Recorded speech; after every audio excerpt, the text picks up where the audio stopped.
Hello welcome back to my channel Sanika's medi talks. ഇന്നത്തെ വീഡിയോയിൽ നമ്മൾ പറയാൻ പോകുന്നത് വെരിക്കോസ് വെയിനെ പറ്റിയിട്ടാണ്. വീഡിയോ സ്കിപ്പ് ചെയ്യാതെ മുഴുവനും കാണുക, സപ്പോർട്ട് ചെയ്യുക. അപ്പോൾ എന്താണ് വെരിക്കോസ് വെയിൻ? വെരിക്കോസ് വെയിൻ എന്ന് പറയുന്നത് ട്വിസ്റ്റഡ് സ്വള്ളൻ വെയിൻസ് ആണ്. അത് സ്കിന്നിൻ്റെ അടിയിലായിരിക്കും കാണുന്നത്. അങ്ങനെ പറഞ്ഞാൽ ആർക്കൊക്കെ മനസ്സിലാവുമെന്ന് എനിക്കറിയില്ല. അതായത് നമുക്ക് വെരിക്കോസ് വെയിൻ്റെ തുടക്കത്തിൽ നമുക്ക് തടിച്ച വെയിൻസ് ആയിരിക്കും കാണാൻ കഴിയുന്നത്. കാലിൽ മാത്രമല്ല, ഒരുപാട് സ്ഥലങ്ങൾ വേറെയുണ്ട് വെരിക്കോസ് വെയിൻ വരുന്നത്. അതിനെപ്പറ്റി പറയുന്നില്ല. കാലിനെ മാത്രം പറയുകയാണെങ്കിൽ കാലിൽ ആദ്യത്തെ സമയമൊക്കെ നല്ല തടുപ്പായിരിക്കും കാണാൻ കഴിയും.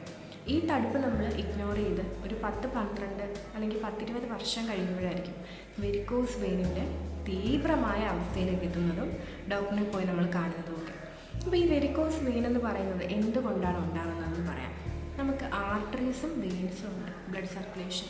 അപ്പോൾ ഈ ആർട്ടറീസ് എന്ന് പറയുന്നത് നമ്മുടെ കാലിലോട്ടാണെങ്കിലും എങ്ങോട്ടാണെങ്കിലും ഓക്സിജനേറ്റഡ് ബ്ലഡിനെയാണ് കൊണ്ടുപോകുന്നത്. തിരിച്ച് ഡിയോക്സിജനേറ്റഡ് ബ്ലഡിനെ നമ്മുടെ തിരിച്ച് കൊണ്ടുവരുന്നതാണ് വെയിൻസ് എന്ന് പറയുന്നത്.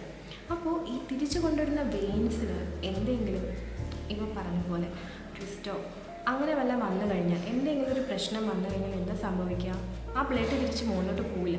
അപ്പോൾ അവിടെ ഒരു ബ്ലഡ് തങ്ങിക്കിടക്കുന്ന ഒരവസ്ഥയിലോട്ട് എത്തുന്നത്. അങ്ങനെയാണ് ഇത് സ്റ്റാർട്ട് ചെയ്യുന്നത്.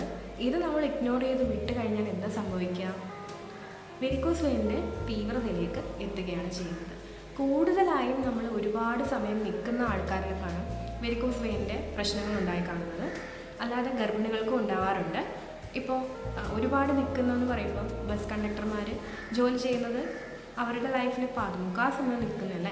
ടീച്ചേഴ്സ് ആണെങ്കിൽ, അല്ലെങ്കിൽ ട്രാഫിക് പോലീസ്, സെയിൽസ്മാൻ, അങ്ങനെയുള്ള ആൾക്കാർക്കൊക്കെ ഒരുപാട് നിന്നിട്ടുള്ള ജോലിയാണല്ലേ. അപ്പോൾ ഈ കണ്ടിന്യൂസ് ആയിട്ട് നിൽക്കുന്നത് ശരിക്കും പറഞ്ഞാൽ നമുക്കങ്ങനെ നിൽക്കാൻ പാടില്ല. ഇടയ്ക്കൊക്കെ ഇരുന്ന് റെസ്റ്റ് ചെയ്ത് അങ്ങനെയൊക്കെ നമുക്ക് ചെയ്യാൻ കഴിയുകയാണെങ്കിൽ ഏറ്റവും നല്ലത്. അപ്പോൾ അങ്ങനെ ചെയ്യാൻ പറ്റത്തില്ലല്ലോ. അപ്പോൾ അങ്ങനെയുള്ളവർക്കാണ് കൂടുതലായിട്ട് വെരിക്കോസിറ്റി കാണുന്നത്.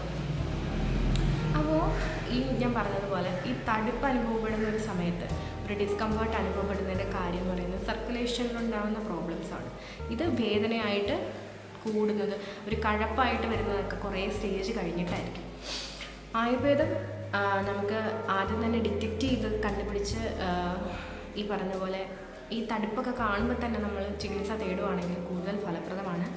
അങ്ങനെയല്ല, ഡോപ്ലർ സ്റ്റഡിയൊക്കെ ചെയ്ത് ലാസ്റ്റ് സ്റ്റേജിലാണ് കണ്ടുപിടിക്കുന്നതെങ്കിൽ ശിരാവിധം എന്ന് പറയുന്ന ഒരു ട്രീറ്റ്മെൻ്റ് ഉണ്ട്. അതായത് രക്തമോക്ഷണമാണ്. ഈ പൂള് ചെയ്ത് കിടക്കുന്ന ബ്ലഡ്, അതായത് മുകളിലോട്ട് പോവാതെ കെട്ടിക്കിടക്കുന്ന ബ്ലഡിനെ നമ്മൾ ഇപ്പം ബ്ലഡ് എടുക്കാനായിട്ട് നമ്മൾ പോവില്ല, ഇപ്പം ബ്ലഡ് നമ്മുടെ എൽബോയിൽ എടുക്കില്ല, അതേപോലെ തന്നെ നമുക്ക് നീഡിൽ വെച്ച് പ്രിക്ക് ചെയ്ത് ആ ഒരു ബ്ലഡിനെ നമ്മൾ മാറ്റുന്നതാണ് രക്തമോഷണം എന്ന് പറയുന്നത്. സിരാവിധം എന്ന് പറയുന്നത്, സിര എന്ന് പറയുന്നത് വെയിനാണ്. അതേപോലെ തന്നെ ആയുർവേദത്തിൽ വെരിക്കോസ് വെയിൻ എന്ന് പറയുന്നത് സിരാഗ്രന്ഥി. സിര എന്ന് പറയുന്നത് വെയിനും ഗ്രന്ഥി എന്ന് പറയുന്നത് ട്വിസ്റ്റഡ് അല്ലെങ്കിൽ നോട്ടഡ്, ചുരുട്ടിക്കിടക്കുക, അങ്ങനെയുള്ളൊരു കണ്ടീഷനെയാണ് നമ്മൾ വെരിക്കോസ് വെയിൻ എന്ന് ആയുർവേദത്തിൽ പറയുന്നത്. ഇനി വെരിക്കോസിറ്റിയുടെ കാരണങ്ങൾ എന്തൊക്കെയാണെന്ന് നോക്കിക്കഴിഞ്ഞാൽ കൂടുതലായിട്ടും ഹെറിഡിറ്ററിയും അതേപോലെ ഒബിസിറ്റി ഇതിനൊരു കാരണമാണ്. ഒബിസിറ്റി എന്ന് പറയുമ്പം പെൺകുട്ടികൾക്കാണെങ്കിലും ആൺകുട്ടികൾക്കാണെങ്കിലും അത് കാരണം ഒരുപാട് പ്രശ്നങ്ങൾ ഉണ്ടാകുന്നുണ്ട്. അതിലൊരെണ്ണമാണ് ഡയബറ്റീസ് എന്ന് പറയുന്നത്. ഡയബറ്റീസിൽ തന്നെ നമുക്ക് മസിൽസിന് ഉണ്ടാകുന്ന ഒരു ഫ്ലാബിനസ്, ഒരു സ്ട്രെങ്ത് കുറവ് കാരണം ഈ വെയിൻസിന് ഇങ്ങനൊരു പ്രോബ്ലം ഉണ്ടാവാറുണ്ട്. പ്രഗ്നൻസിയിലാണെങ്കിൽ നമ്മുടെ അബ്ഡോമിനൽ മാസ്, അതായത് വയറിൻ്റെ ആ ഒരു വലിപ്പം കൂടുന്നതനുസരിച്ച് ഒരു കംപ്രഷൻ ഫീല് താഴോട്ട് വരുന്നതും ഇതിന് ഒരു കാരണമായിട്ട് പറയാറുണ്ട്. അപ്പോൾ ഈ വെരിക്കോസിറ്റി നമ്മൾ ചികിത്സിക്കാതിരുന്നാൽ എന്താ പറ്റുക എന്ന് ചോദിച്ചു കഴിഞ്ഞാൽ, ഈ വെരിക്കോസിറ്റി നമ്മൾ ശ്രദ്ധിക്കാതിരിക്കുകയാണ്. ആദ്യം നമുക്ക് പെയിൻ ഉണ്ടാവില്ല. ഇത് ഒരു 10-12 വർഷമൊക്കെ കഴിഞ്ഞ് നമുക്ക് പെയിനൊക്കെ വന്ന് ഡിസ്കംഫേർട്ടൊക്കെ തുടങ്ങി, ഒരു കഴപ്പൊക്കെ എന്ന് പറഞ്ഞാൽ നല്ല രീതിയിലുള്ള കഴപ്പായിരിക്കും. കഴപ്പൊക്കെ തുടങ്ങി നമ്മൾ ഡോക്ടറിനെ കാണിച്ചു, സ്റ്റഡീസൊക്കെ ചെയ്ത് കഴിഞ്ഞപ്പോൾ വെരിക്കോസിറ്റി ആണെന്ന് കൺഫേം ചെയ്തു. നമ്മൾ എന്താ ചെയ്യാത്തത്? മരുന്ന് കഴിക്കാൻ തുടങ്ങും അല്ലേ. നമ്മൾ എന്തൊക്കെ ചെയ്യേണ്ടതെന്ന് വെച്ചാൽ അതൊക്കെ ചെയ്യാൻ തുടങ്ങും. ഇതൊന്നും ചെയ്യുന്നില്ലെങ്കിലുള്ള അവസ്ഥ നമുക്കവിടെ ചൊറിയാൻ തുടങ്ങും. ഇപ്പോൾ ഡയബറ്റിക് ആണെങ്കിൽ നല്ല രീതിയിൽ ചൊറിച്ചിലും കാര്യങ്ങളൊക്കെ വരും. ഈ ചൊറിച്ചിൽ നമ്മൾ കണ്ടിന്യൂസ് ആയിട്ട് സെൽഫായിട്ട് ഡോക്ടറിനെ ഒന്നും കാണിക്കാതിരിക്കുകയാണെങ്കിൽ, ഈ ചൊറിഞ്ഞ് അവിടെ മുറിയുകയാണെങ്കിൽ അത് അൾസറായിട്ട് മാറുകയും വെരിക്കോസ് അൾസറായിട്ട് ഇത് രൂപാന്തരപ്പെടുകയും ചെയ്യുന്നു. സോ ആയുർവേദത്തിൽ എന്താണ്? ആയുർവേദത്തിലെ നിദാനമാണ് അത് നമ്മൾ പറയാൻ പോകുന്നത്. ആയുർവേദത്തിൽ വെരിക്കോസ് വെയിൻ, അതായത് സിരാഗ്രന്ഥി വരാനുള്ള കാരണങ്ങൾ എന്തൊക്കെയാണെന്ന് പറഞ്ഞു കഴിഞ്ഞാൽ ആദ്യം തന്നെ പറയുന്നത് അതിസ്ഥിര സ്ഥിതി, അതായത് ഒരുപാട് നേരം സ്ഥിരമായിട്ട് ഇങ്ങനെ നിൽക്കുന്ന ഒരു ജോലി ചെയ്യുന്ന ആൾക്കാരിലാണ് കൂടുതലായിട്ടും കാണുന്നത്. രണ്ടാമതായിട്ട് വേഗധാരണം, അതായത് suppression of our natural urges, അധാരണീയം ആൻഡ് ധാരണീയ വേഗാസ്, അങ്ങനെ 2 തരത്തിൽ വേഗാസ് ഉണ്ട്. സോ ഇതെന്ന് പറയുന്നത് ആയുർവേദ ടേമാണ്, സാധാരണക്കാർക്ക് മനസ്സിലാവില്ല. നമ്മളിപ്പം സാധാരണക്കാർക്ക് മനസ്സിലാവുന്ന ഭാഷയിൽ പറഞ്ഞാൽ നമുക്ക് ബോഡിയിൽ ആവശ്യമായിട്ടുള്ള കാര്യങ്ങളിപ്പം നമ്മൾ സപ്രസ് ചെയ്ത് വെക്കുക. അതായത് ടോയ്ലറ്റിൽ പോകാൻ തോന്നുന്ന സമയത്ത് ടോയ്ലറ്റിൽ പോകാതിരിക്കുക, ഇപ്പോൾ യൂറിൻ പാസ് ചെയ്യണമെന്ന് തോന്നിയാലും അത് പാസ് ചെയ്യാതെ പിടിച്ച് വെക്കുക, അങ്ങനത്തെ കുറേ കാര്യങ്ങളുണ്ട്. അപ്പോൾ അങ്ങനത്തെ കുറച്ച് കാര്യങ്ങൾ നമ്മൾ റുട്ടീനായിട്ട് എപ്പോഴും ചെയ്യാം, ഒരു 1-2 പ്രാവശ്യമല്ല, എപ്പോഴും ചെയ്യുന്ന ഒരവസ്ഥയിലോട്ട് പോവുകയാണെങ്കിൽ ഇങ്ങനെ ഉണ്ടാവാറുണ്ട്. വ്യായാമ അതിപ്രവൃത്തി, ഒരുപാട് വ്യായാമം കാലിന് പറ്റാത്ത അല്ലെങ്കിൽ ഒരുപാട് വ്യായാമം ചെയ്യുന്നവരിൽ വെരിക്കോസ് വെയിനിനെ കാണാറുണ്ട്. അതായത് പെട്ടെന്ന് കാലിനൊട്ടും ആരോഗ്യമില്ല, പക്ഷേ ഇങ്ങനെ കാലിന് പറ്റാത്തടത്തോളം ഇങ്ങനെ വ്യായാമം ചെയ്യുന്നവരിൽ ഇത് കണ്ടുവരാറുണ്ട്.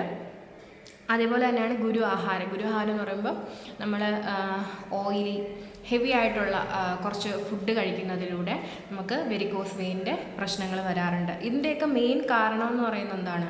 ഇങ്ങനെയൊക്കെ ഒരുപാട് കണ്ടിന്യൂ ചെയ്ത് കഴിഞ്ഞാൽ നമുക്ക് ഡയബറ്റീസ്, അതേപോലെ നമ്മുടെ മേധോധാതുവിന് കുറേ പ്രശ്നങ്ങൾ ഉണ്ടാവാറുണ്ട്. അപ്പോൾ ഈ വെരിക്കോസ് വെയിൻ എന്ന് പറയുന്നത് തന്നെ രക്തവും വാതവും, ഈ 2 അതായത് രക്തധാതു ആൻഡ് വാതദോഷം കാരണം, അതിൻ്റെ പ്രോബ്ലംസ് കാരണമാണ് ശിരാഗ്രന്ഥി ഉണ്ടാകുന്നതെന്നാണ് ആയുർവേദം പറയുന്നത്. അപ്പം ഈ കാരണങ്ങൾ കൊണ്ട് ഇതിൻ്റെ സംപ്രാപ്തി, അതായത് പാത്തോജെനിസിസ് എന്ന് പറയുന്നത് വ്യാനവായു, നമുക്ക് വാദം 5 തരത്തിലുണ്ട്. അപ്പോൾ വായു, അതായത് 5 വായുസ് ഉണ്ട്. അപ്പോൾ ഇതിനകത്ത് വ്യാനവായുവിന് വീശീഷൻ സംഭവിക്കുകയും രക്തദുഷ്ടി സംഭവിക്കുകയും സർക്കുലേഷൻ്റെ പ്രോബ്ലം ഉണ്ടാവുകയും ചെയ്യുന്നു. അപ്പോൾ ഇങ്ങനെ സർക്കുലേഷൻ്റെ പ്രോബ്ലം ഉണ്ടായിക്കഴിയുമ്പോൾ എന്താ സംഭവിക്കുക? ആ ഒരു മാർഗത്തിന് ഒരു അവരോധം, ഒരു ഒബ്സ്ട്രക്ഷൻ സംഭവിക്കുകയും അവിടുത്തെ വെയിൻസിന്, സിരയ്ക്ക് എന്താ പറ്റുക, ഗ്രന്ഥിത, അതായത് നോട്ടഡ് ട്വിസ്റ്റഡ് അങ്ങനെയുള്ളൊരു അവസ്ഥയിലോട്ട് എത്തുകയും ചെയ്യുന്നു. അപ്പോൾ ഇതിന് നമുക്ക് എന്തൊക്കെ സിംറ്റംസാണ് കാണുക എന്ന് ആയുർവേദത്തിൽ പറയുന്നുണ്ട്. അതായത് സിംറ്റംസ് എപ്പോഴും പറയുന്നത് ഗ്രന്ഥിതമാണ്, ട്വിസ്റ്റഡ്, അതേപോലെ തന്നെ എൻലാർജ്ഡ് വെയിൻസ് ആയിരിക്കും, നമുക്ക് കാണാൻ പറ്റും. ഡിസ്കളറേഷൻ കാണാൻ പറ്റും. ഡിസ്കളറേഷനൊക്കെ ഒരു പോയിൻ്റ് കഴിയുമ്പോഴായിരിക്കും നമുക്കിത് കാണാൻ പറ്റുന്നത്. നല്ല ഭയങ്കര വലിച്ച് താഴോട്ട് വലിക്കുന്നൊരു ഏക്കി പെയിനായിരിക്കും, അതായത് നല്ല കഴപ്പായിരിക്കും, നമുക്ക് കാലിന് നല്ല കഴപ്പായിരിക്കും. അതേപോലെ തന്നെ കൂടിയ ഒരവസ്ഥയിലോട്ട് പോകുമ്പം അത് അൾസറേഷനും സംഭവിക്കാൻ സാധ്യതയുണ്ട്. ഇനി ഇതിനെപ്പറ്റി പറയുമ്പോൾ നമ്മൾ ആയുർവേദത്തിൽ എന്തൊക്കെ ചികിത്സാ രീതികളാണ് അഡോപ്റ്റ് ചെയ്യുന്നത്, ഡോപ്ലർ സ്റ്റഡി എന്തൊക്കെയാണ് അതിൻ്റെ സ്റ്റേറ്റസും കാര്യങ്ങളും, അതേപോലെ മോഡേൺ അപ്രോച്ച് എന്തൊക്കെയാണ് എന്നാണ് അടുത്തതായി പറയാൻ പോകുന്നത്. ഒരു ആയുർവേദ ചികിത്സാ രീതി എന്ന് പറയുമ്പോൾ ഓരോരുത്തരിലും വ്യത്യസ്തമാണ്. അവരുടെ ബോഡി കോൺസ്റ്റിറ്റ്യൂഷൻ, അവരേത് അവസ്ഥയിലാണ് നിൽക്കുന്നത്, അവരുടെ സ്റ്റേജ്, അതൊക്കെ നോക്കിയിട്ടാണ് നമ്മൾ മെഡിസിൻ തീരുമാനിക്കുന്നത്. ഒരിക്കലും ഞാനിപ്പോൾ പറയുന്ന മെഡിസിൻസ് കേട്ട് സ്വന്തമായിട്ട് സെൽഫ് മെഡിക്കേറ്റ് ചെയ്യാൻ നിൽക്കരുത്, അത് പ്രശ്നങ്ങൾ ഉണ്ടാക്കുകയേ ചെയ്യത്തുള്ളൂ. അതേപോലെ ഒരു ആയുർവേദ ഡോക്ടറിനെ കാണാൻ തുടങ്ങുകയാണെങ്കിൽ ആ ഡോക്ടറിനെ ചികിത്സ പൂർണ്ണമാവുന്നതും വരെ കാണാൻ ശ്രമിക്കുക. ഇടയ്ക്ക് വെച്ച് നിർത്തി ഇത് കുറയുന്നില്ല, എനിക്ക് പറ്റണില്ല ഈ ഡോക്ടറിൻ്റെ അടുത്ത് പോകാൻ എന്ന് പറഞ്ഞ് നിർത്താതെ ആ ഡോക്ടറിനെ തന്നെ കണ്ട് ഫോളോ അപ്പ് ഒക്കെ ചെയ്ത് അത് പൂർണ്ണമായിട്ട് ക്യൂർ ആവുന്നതുവരെ അങ്ങനെ നിൽക്കാനായിട്ടുള്ള ഒരു ക്ഷമ കാണിക്കുക. അപ്പോൾ എന്തൊക്കെയാണ് മരുന്ന് കൊടുക്കുക എന്ന് ചോദിച്ചു കഴിഞ്ഞാൽ നമുക്കിതിനകത്ത് വാതദുഷ്ടം, അതായത് രക്തദുഷ്ടിയും വാദത്തിൻ്റെ പ്രശ്നമാണ്. സോ നമ്മൾ രക്തദുഷ്ടിക്ക് ദുഷ്ടം, അത് ഇൻറ്റേർണലായിട്ടുള്ള പ്യൂരിഫിക്കേഷൻ തെറാപ്പീസ്, ഇൻറ്റേർണലായിട്ട് മെഡിസിൻസ് കൊടുക്കാറുണ്ട്. അപ്പോൾ മഞ്ചിഷ്ടാദി കഷായം നമുക്ക് ഈ ബ്ലഡ് പ്യൂരിഫിക്കേഷന് കൊടുക്കാവുന്നതാണ്. അതേപോലെ തന്നെ വാദത്തിൻ്റെ പ്രശ്നമുണ്ടെന്ന് ഞാൻ പറഞ്ഞല്ലോ, വാദത്തിന് നമുക്ക് സഹചരാദി, അതേപോലെ ത്രിഫല ഗുഗുലു പ്രയോഗങ്ങൾക്ക് നമുക്ക് കൊടുക്കുക, രാസന ഗുഗുല അങ്ങനത്തെ കൊടുക്കാൻ പറ്റുന്നതാണ്.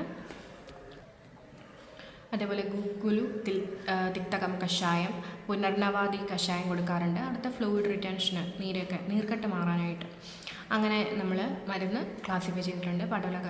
പടോല കടുരോഹിണി കഷായമൊക്കെ പറയുന്നുണ്ട്. അതിനുശേഷം നമ്മൾ ഇൻറ്റേർണൽ മെഡിക്കേഷനൊക്കെ കൊടുത്ത് പ്യൂരിഫിക്കേഷനൊക്കെ നടത്തിയതിന് ശേഷം നമുക്ക് എന്താ ചെയ്യാൻ പറ്റുകയെന്ന് പറഞ്ഞാൽ ആ ഒരു ഭാഗത്തെ നീർക്കെട്ട് കുറയ്ക്കാനായിട്ട് നമുക്ക് മരുന്ന് വെച്ച് കെട്ടിവെക്കാം. അത് നീര് പോകുന്ന മരുന്നുകളൊക്കെ ഉണ്ട്, ചൂർണങ്ങളൊക്കെ ഉണ്ട്, അതൊക്കെ അപ്ലൈ ചെയ്ത് നമ്മൾ ബാൻഡേജ് ചെയ്ത് വയ്ക്കുന്നുണ്ട്. അതേപോലെ തന്നെ തൈലധാര ചെയ്യാറുണ്ട്. നമുക്ക് കാലിൻ്റെ ആ ഒരു ഭാഗത്തോട്ടുള്ള ഫ്ലോയും കാര്യങ്ങളൊക്കെ റെഡിയാക്കാനായിട്ട് ബസ്തി ചെയ്യാം. അതേപോലെ തന്നെ ലേപനം, രക്തത്തിൻ്റെ ശോധനയ്ക്കായിട്ട്, രക്തത്തിൻ്റെ പ്യൂരിഫിക്കേഷനായിട്ടുള്ള അങ്ങനത്തെ കാര്യങ്ങൾ നമുക്ക് അഡോപ്റ്റ് ചെയ്യാവുന്നതാണ്. അതേപോലെ തന്നെ നമ്മൾ കാല് കഴിക്കുമ്പോൾ എന്താ ചെയ്യുക, താഴോട്ടാണ് തടവി വിടുക, കാലിന് താഴോട്ട്. അപ്പോൾ അങ്ങനെ തടവാതെ ഈ വെരിക്കോസ് വെയിനിന് ഞാൻ പറഞ്ഞതുപോലെ നമുക്ക് വെയിനിൻ്റെ ഫ്ലോ ബാക്ക്വേർഡ്സ് ആണ്. ആ ഒരു ബാക്ക്വേർഡ് ഫ്ലോ നമ്മൾ സർക്കുലേഷൻ ഇമ്പ്രൂവ് ചെയ്യാനായിട്ട് താഴേന്ന് മുകളിലോട്ട് വേണം തടവി വിടാൻ. അപ്പം അതിന് നമുക്ക് യൂസ് ചെയ്യാൻ പറ്റുന്നതാണ് സഹചരാതി എണ്ണ. അപ്പോൾ അത് യൂസ് ചെയ്ത് നമുക്ക് നന്നായിട്ട് സർക്കുലേഷൻ ഇമ്പ്രൂവ് ചെയ്യിപ്പിക്കാവുന്നതാണ്. താടാസനം, പശ്ചിമോദാസനം എന്ന് പറയുന്ന 2 യോഗാസനം നമുക്ക് ഇതിനു വേണ്ടി അഡോപ്റ്റ് ചെയ്യാം. അതേപോലെ നമ്മൾ വൈകിട്ട് കിടക്കാൻ നേരത്തോ അല്ലെങ്കിൽ നമ്മൾ എപ്പോഴാണ് സമയം കിട്ടുന്നതെന്ന് വെച്ചാൽ ബെഡിൽ കാല് രണ്ടും ഭിത്തിയോട് ചേർത്ത് പൊക്കി വെച്ച് ഒരു 90 ഡിഗ്രി പൊക്കി വെച്ച് ഒരു 10-20 മിനിറ്റ് പറ്റുന്നതുപോലെ നമുക്ക് ലെഗ് എലിവേറ്റ് ചെയ്ത് നിർത്തുന്നത് വെരിക്കോസ് വെയിനിന് ഹെൽപ്ഫുള്ളാണ്. അപ്പോൾ കാല് പൊക്കി വയ്ക്കുക എന്ന് പറയുമ്പം നമുക്ക് ഇങ്ങനെ എപ്പോഴും പറ്റുന്ന അല്ല, അങ്ങനെ പറ്റത്തില്ല. അപ്പോൾ 2 തലയണ വെച്ച് അത്യാവശ്യം കാല് പൊക്കി വയ്ക്കാവുന്നതും നല്ലൊരു കാര്യമാണ്. അപ്പോൾ ഈ ഡോപ്ലർ സ്റ്റഡീനെ പറ്റി പറയുകയാണെങ്കിൽ ആദ്യത്തെ സ്റ്റേജ് നമ്മൾ ഡോപ്ലർ സ്റ്റഡിയാണ് മെയിനായിട്ട് വെരിക്കോസ് വെയിനിൻ്റെ ഡയഗ്നോസിസിന് വേണ്ടി ചെയ്യുന്നത്. അതാണോ എന്ന് അറിയാൻ വേണ്ടി ചെയ്യുന്നൊരു മെഡിക്കൽ എക്സാമിനേഷനാണ്. ഇതിനകത്ത് ആദ്യത്തെ സ്റ്റേജിൽ നോർമലായിട്ടുള്ള വീനസ് ഫ്ലോയും രണ്ടാമത്തെ സ്റ്റേജിൽ സൂപ്പർഫിഷ്യൽ വീനസ് റിഫ്ലക്സ്, അതായത് നമുക്ക് മെയിനായിട്ട് റിഫ്ലക്സ് ഡിക്റ്റേറ്റ് ചെയ്യുന്നത് ഗ്രേറ്റ് സഫൈനസ് വെയിനിലാണ്. അപ്പോൾ അവിടെ ഒരു ക്ലോസിങ് പ്രോപ്പർലി ആൻഡ് അതിനകത്ത് വെയിനൊന്നും അത്ര ഇൻവോൾവ്മെൻ്റ് ഉണ്ടാവത്തില്ല.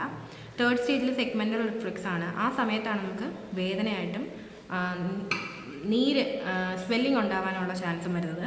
സ്റ്റേജ് 4 ആകുമ്പോഴത്തേക്കിനും ഡീപ്പ് റിഫ്ലക്സും, അതിലാണ് നമുക്ക് ഒരു നീല കളറോ അല്ലെങ്കിൽ ആ ഒരു കളർ ചേഞ്ച് നമുക്ക് കാണാൻ പറ്റുന്നത്. 5ാമത്തെ സ്റ്റേജിലാണ് അൾസർ വരുന്നത്.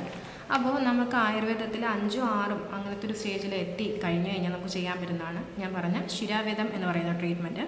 ആ ട്രീറ്റ്മെൻറ്റിൽ നമ്മൾ നീഡിൽ പ്രിക്കിങ് വഴി അവിടുത്തെ അശുദ്ധമായിട്ടുള്ള ബ്ലഡിനെ കളയുകയാണ് ചെയ്യുന്നത്. ആ അശുദ്ധമായിട്ടുള്ള രക്തം പോകുമ്പോൾ തന്നെ അവിടുത്തെ ഒരു കഴപ്പും ഡിസ്കളറേഷനും തടുപ്പും ഒക്കെ മാറുന്നതായിട്ട് കാണാം. ആയുർവേദത്തിൽ ഇത്രയൊക്കെയാണ് സിരാഗ്രന്ഥിയെ പറ്റി പറയുന്നത്. നമ്മളിപ്പോൾ മോഡേൺ ആയിട്ട് ചെയ്യുകയാണെങ്കിൽ കൺസർവേറ്റീവ് മാനേജ്മെൻറ്റും സർജിക്കൽ മാനേജ്മെൻറ്റുമാണ് ഉള്ളത്. എപ്പോഴും വെരിക്കോസ് വെയിൻ ഉള്ളവർക്ക് നമ്മൾ ആദ്യം പറയുന്നത് വെയിറ്റ് കുറയ്ക്കാനാണ്. വെയിറ്റ് കൂടുന്നതനുസരിച്ച് നമുക്ക് വെയിൻസ് ഇങ്ങനെ ഒരു പ്രോബ്ലം വരാറുണ്ട്. കൺസർവേറ്റീവായിട്ട് പറയുമ്പം നമുക്ക് വെയിറ്റ് കുറയ്ക്കാം, കാല് പൊക്കി വയ്ക്കുന്ന കാര്യം, അതേപോലെ തന്നെ കംപ്രഷനായിട്ടുള്ള സ്റ്റോക്കിംഗ്, അത് നമുക്ക് സ്റ്റോക്കിംഗ് ഇട്ട് കഴിഞ്ഞാൽ തന്നെ ബ്ലഡ് ഫ്ലോ കൂട്ടാനോ അതേപോലെ സ്വെല്ലിംഗ് കുറയാനോ ഒക്കെ ഉണ്ടാവുന്നുണ്ട്. അതേപോലെ സർജിക്കലായിട്ട് പറയുകയാണെങ്കിൽ വെയിൻ ലെഗേഷൻ, സ്ട്രൈപ്പിംഗ് എന്ന് പറയുന്നതും സ്ക്ലീറോതെറാപ്പി, റേഡിയോ ഫ്രീക്വൻസി, അങ്ങനത്തെ എൻഡോവീനസ് ലേസർ, അങ്ങനത്തെ കാര്യങ്ങളൊക്കെ നമുക്ക് ഇതിനകത്ത് അഡോപ്റ്റ് ചെയ്യാൻ പറ്റുന്നതാണ്. അപ്പോൾ ഇതൊക്കെയാണ് വെരിക്കോസ് വെയിനെ പറ്റി ഇന്നത്തെ വീഡിയോയിൽ ഞാൻ പറയാൻ ഉദ്ദേശിക്കുന്ന കാര്യങ്ങൾ. എല്ലാവർക്കും ഈ വീഡിയോ ഇഷ്ടപ്പെട്ടായെന്ന് വിചാരിക്കുന്നു. അപ്പോൾ thank you for watching. Please subscribe and support.